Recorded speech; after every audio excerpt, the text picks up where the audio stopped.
Hi, Anti-Society! Welcome back to the Anti-Social Planet, and today we are checking out the last episode of Solo Leveling that is out so far, and I know this is going to be epic. If they animate it right, if they get the right impact with it, it's going to hit. I know that because in the manga, I remember getting to this moment and I was like too hyper about it, and I was just reading through. I am super, super excited to get to this episode. Also excited that after I've seen this to go and see other people's reactions who have not read the manga to see what it is like to experience this through the anime as opposed to already knowing the story. But I'm hyped for this. Let's get into the episode. In 3, 2, 1, go. We're not even starting with the opener right away. Oh.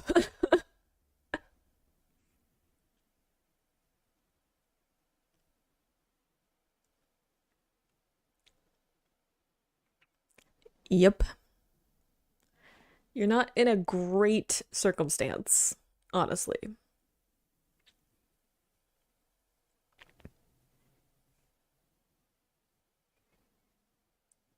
The desperation, though, like, which is a whole point of this whole test, right, is to see what happens if you push him to the limits of where he's at his current power level. Oh, I love the way like the weapons are like animated around him. It just adds some dynamic. Um, it just makes it more dynamic, the shot.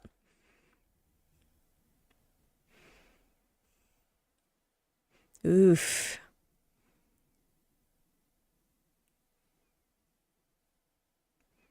Because he has not been this desperate since the double dungeon incident. Are we gonna see the shadow Jinwoo?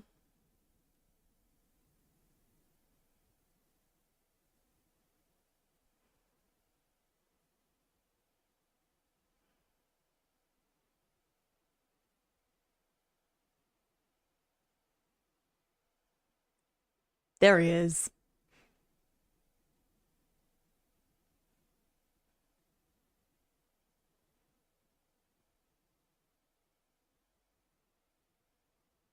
So creepy.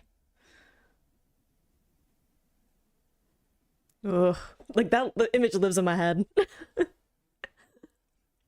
Which I think is like the point. Like it's supposed to be offset, like unsettling and scary because that's like his viewpoint of it, saying that like he could just settle with where he is. He could just settle into his normal life, accept that this is who he is, like he did when he was the weakest hunter, right? He just accepted that that's who he was. There was nothing he could do about it. The best he could do is just deal with the cards he had been given. And then having the second awakening where he's proved wrong, that he can in fact progress and change his own abilities, his own capabilities, become a different person, right down to like the way he physically looks. Now he can't go back to just being fine with staying still. Like he's too used to the idea of leveling up that the idea of standing still is a scary and unsettling thought for him. Even though he could, like there are plenty of people who are at his current power level and are hunters and do perfectly fine with themselves. Um but now he knows that there's a potential for him to aim higher and he can't settle, which I think is also like both a trait that is admirable but can swing quickly into something worrisome, because if he can never be okay with where he's at, then he's always looking forward to the next thing instead of like seeing where he is.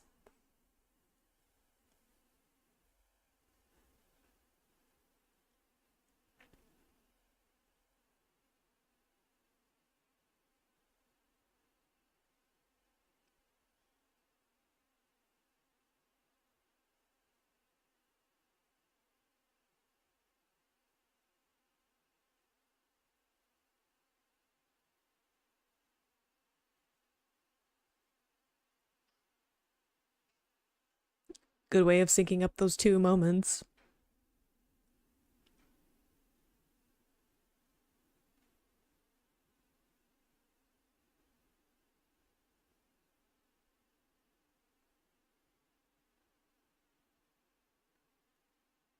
And that's it too, where he's like, all of this progression, and I'm right back to where I was. Again, he hasn't been this desperate since the double dungeon. So it's saying, like, he hasn't changed enough. He's the same person.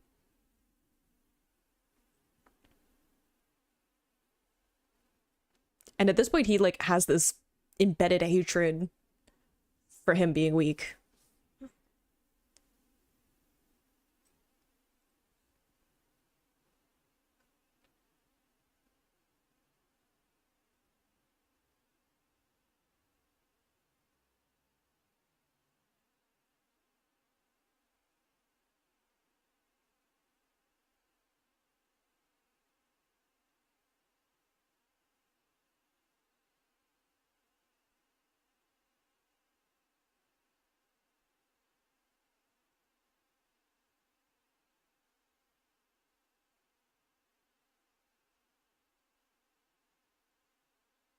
Nope. They seem to want him alive, which is why they keep giving him those quests where he has to kill people or they'll like stop his heart.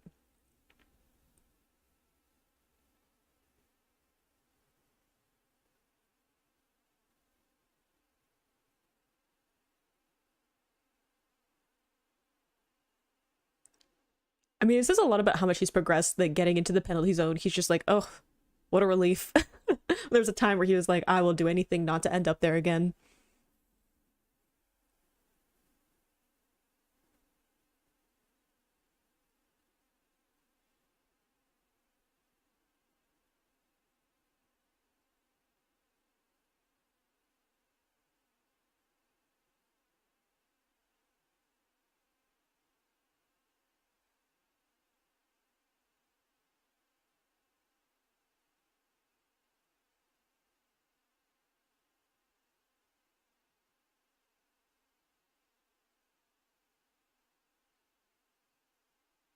Um, Sir, it is still the penalty zone.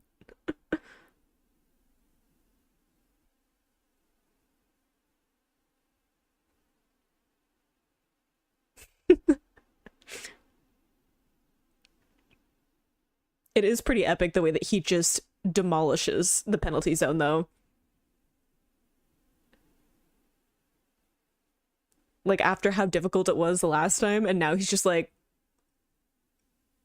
minor exercise.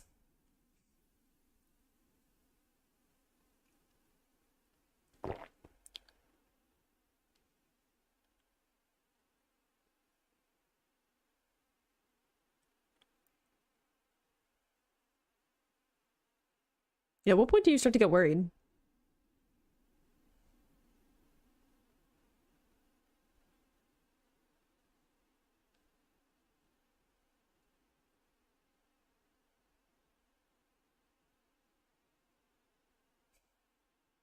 Still leveled up, though.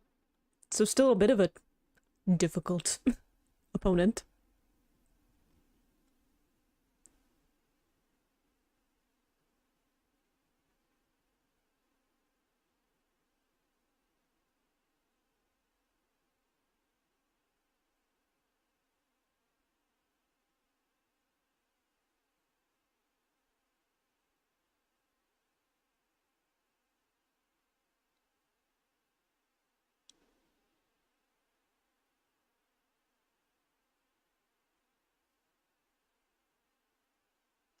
Tis only the beginning.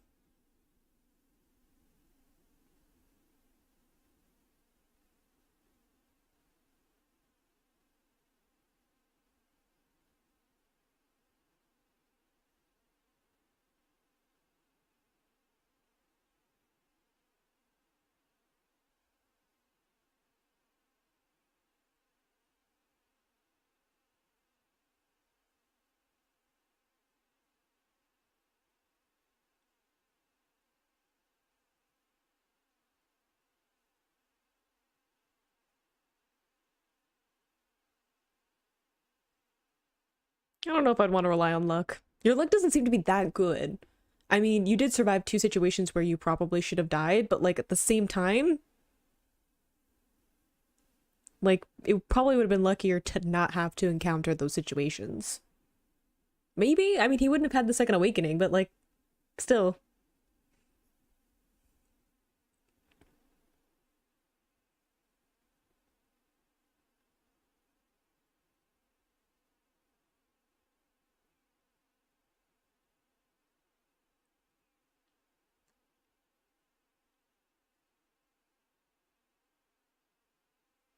I do not feel good about this. I feel like there's a reason we left Jeju Island without doing anything about it.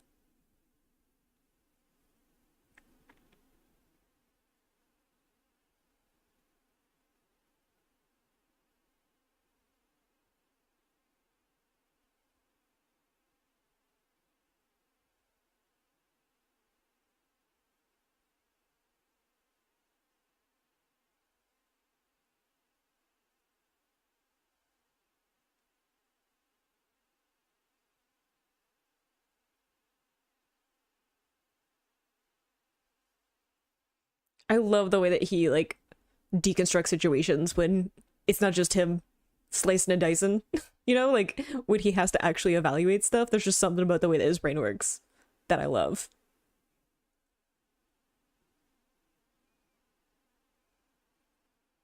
I think that's like part of the reason I like solo leveling is it doesn't have some of the other shonen tactics where it's like I just need to hit it harder, right? It's also like I need to if I'm not succeeding in this situation, it's because I need to think more strategically about it. And then he comes up with alternate plans instead of just like, oof, love that shot. Instead of just like, what if I punched it harder?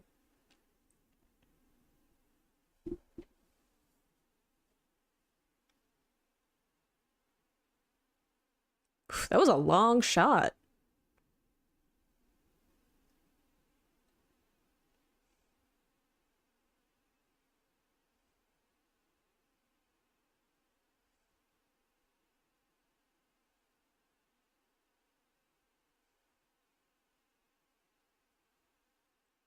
That was a cool shot too of him up on the chandelier.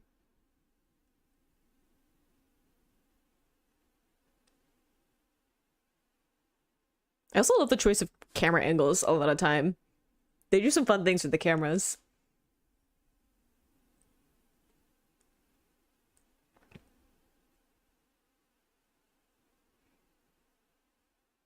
Especially since he has to move so fast during this. Like being able to show how fast he is moving and picking camera angles that really pick up on that is something that they definitely had to think about.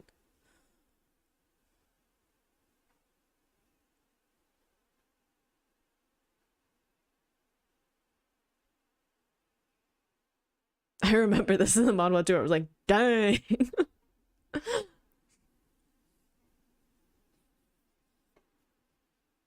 Just a few opponents. A couple, one might say.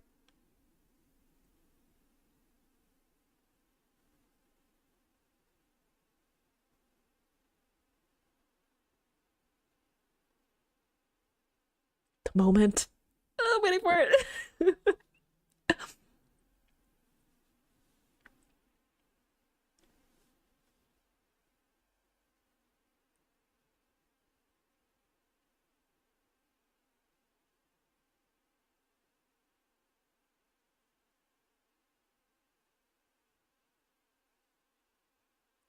So excited.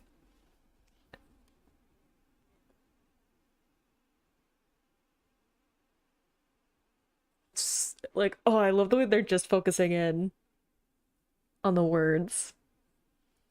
Like,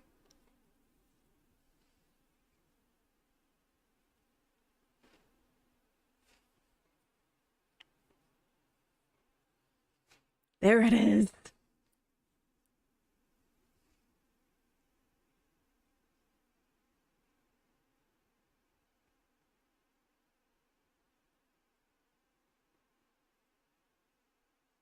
It's pretty epic.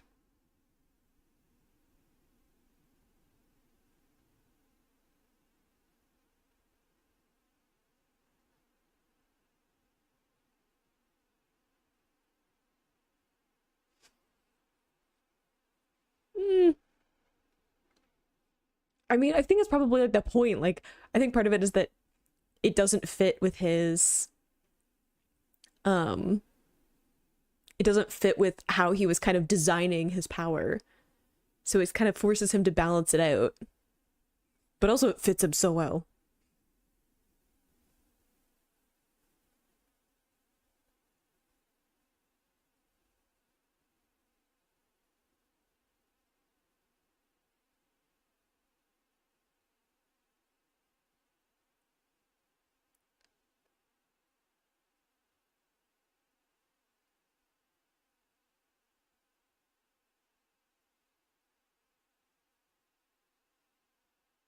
Probably, yes. I think this is all a lot of planning in the making.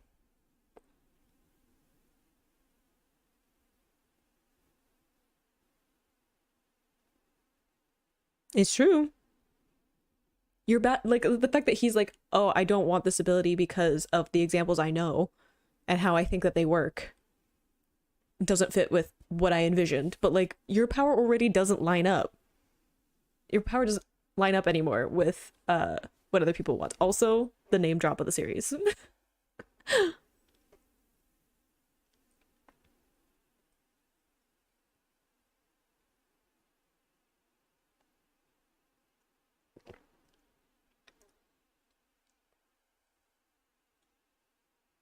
Are you not getting updates?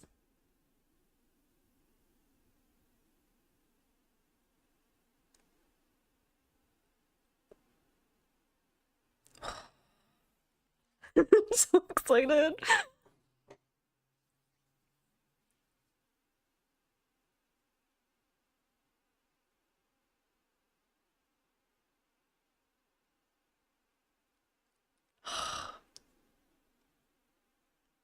All the notifications overwhelms me though.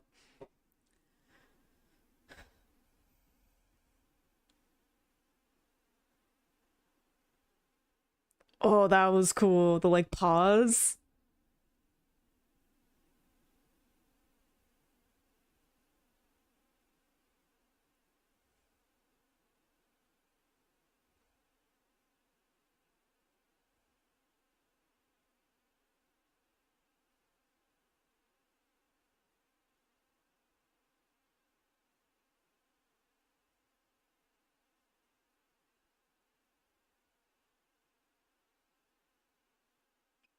I mean, you have been through a lot.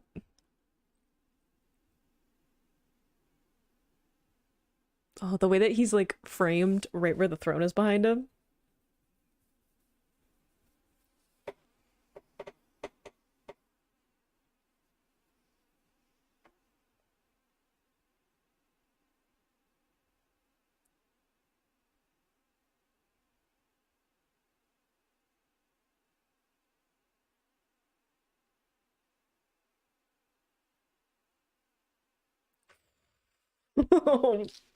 The way that that hit me. The way that they pulled it all like the sound.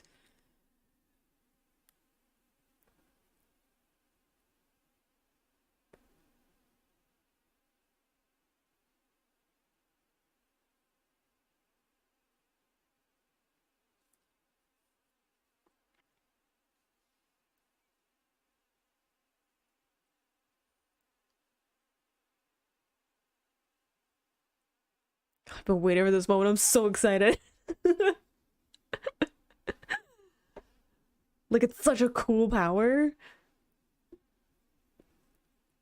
but it also makes me worried about what it's gonna do to him because like if he's a like monarch over the dead, what does that mean about his interactions with the living?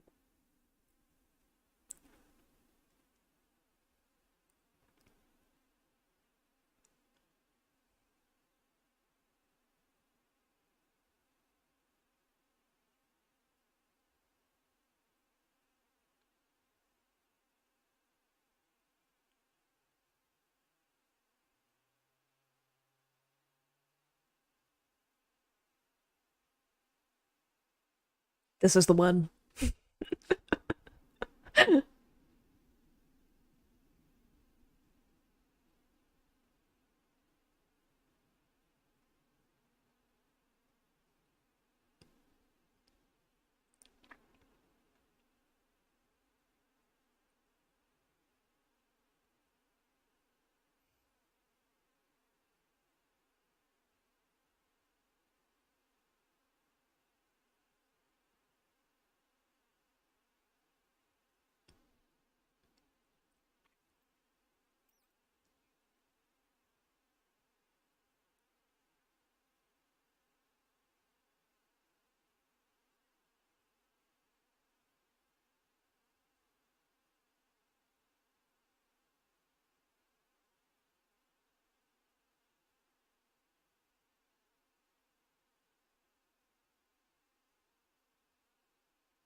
I like how they did a little bit of post on his voice there to say like when he said it the last time it was different.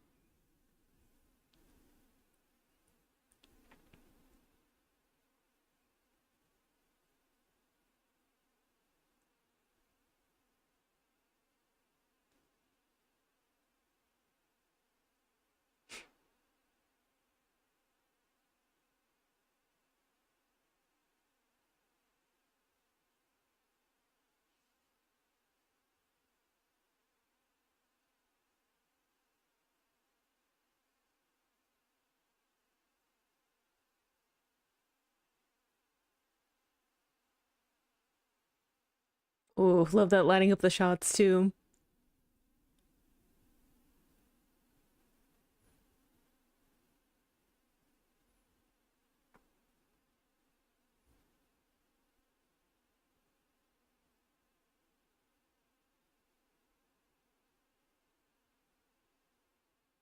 I mean, he literally is an army all on his own. Oh, the way his eyes changed.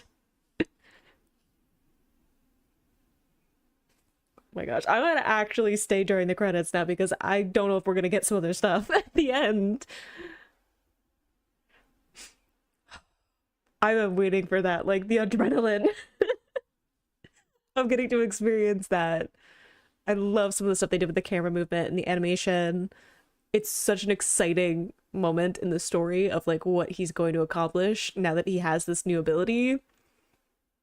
I thought this is where we're gonna end. But like, one of my favorite parts of the story so far. Again, I haven't finished the manhwa, but I like needed to calm myself down when I was reading this part of it. I was like, I'm too hyper about getting to this part of the story because there's so much potential to it, and it's also just a cool power. Like I could just like a power because I think it's cool. Also, if he ever gets a scythe, I'm gonna be super excited. Just go like full archetype. That's what I would do anyway. Just saying.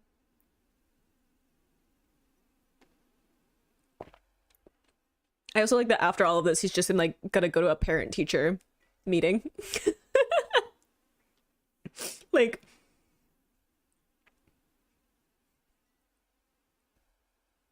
gonna get a little.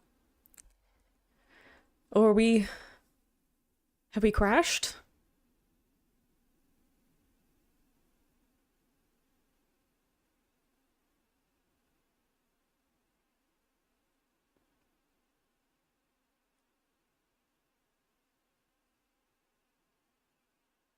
Ah, interesting. We have other people who are evolving and leveling up. That was it. That was the moment I've been waiting the whole season for. I was like, definitely we're gonna end on that. And the only reason I thought partway through that maybe we weren't is because it didn't feel like the pacing was lining up with it.